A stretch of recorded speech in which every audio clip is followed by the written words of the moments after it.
Embriologia, segundo ano do ensino médio e formação de embriões. Embriologia é o estudo da formação do embrião e do desenvolvimento dele. Durante a relação sexual humana, o homem libera 300 milhões de espermatozoides no canal vaginal e um desses espermatozoides penetra a zona pelúcida, fecundando o óvulo, que é o gameta feminino, ou com o gameta masculino, que é o espermatozoide do homem, e tornando-o fértil.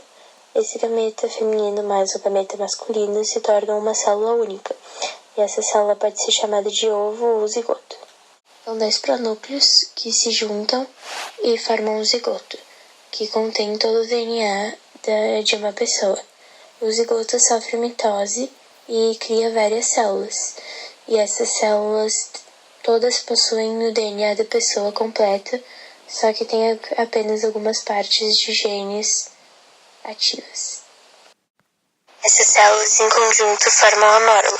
Células principais em que aparecem as células são chamadas de blastoma. Elas variam de especialização de acordo com a necessidade do ser humano, porque elas ainda não são especializadas em nada e elas podem ser qualquer coisa no futuro. Depois da fase de mórula vem a fase de blástula, que é quando as células param de se dividir e diminuir de tamanho e começam a se estabilizar e ir para as bordas, criando uma cavidade no centro. As células de blástula são as mais utilizadas para pesquisa embrionária, porque elas ainda são células-tronco, mas pouco especializadas. E é a partir dessa fase que elas começam a aumentar de tamanho e parar de se dividir. A cavidade formada no centro das células blástula é chamada de blastocele. Após a fase de blástula, a gente tem a fase de gástrula, que é quando a parte inferior da célula sobe, invadindo o centro e criando uma célula em formato de U invertido, que possui células tanto no contorno, ao redor, na periferia, quanto no centro.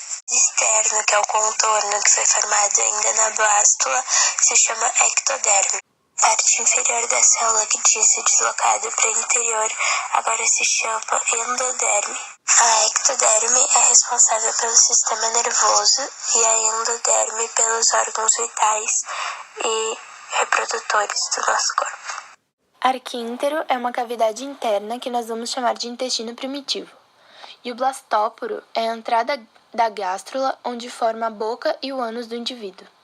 A boca é formada primeiro, nós chamamos de protostômio, e quando o ânus é formado primeiro, nós chamamos de deuterostômio, que são os seres humanos, equinodermos, anfíbios, peixes e etc. A mesoderme é o tecido interno responsável pela formação de quase todas as estruturas do nosso organismo. Logo após isso, nós temos os animais diblásticos e triblásticos. Blásticos são aqueles animais que possuem só endoderme e ectoderme na fase da embriologia, como por exemplo os quinidários. Se o ser vivo possuir os três tecidos, endoderme, ectoderme e mesoderme, ele será chamado de triblástico. Na fase da gástrula, as células agora aumentam de tamanho e não só de quantidade. Na fase da neurula, ocorre a formação do sistema nervoso do ser vivo. A ectoderme vai ser a responsável por criar uma cavidade que se chama tubo neural. Dentro da mesoderme, vai se formar uma cavidade chamada celoma. Os animais que vão formar essa cavidade ao longo do processo embrionário vão ser chamados de celomados.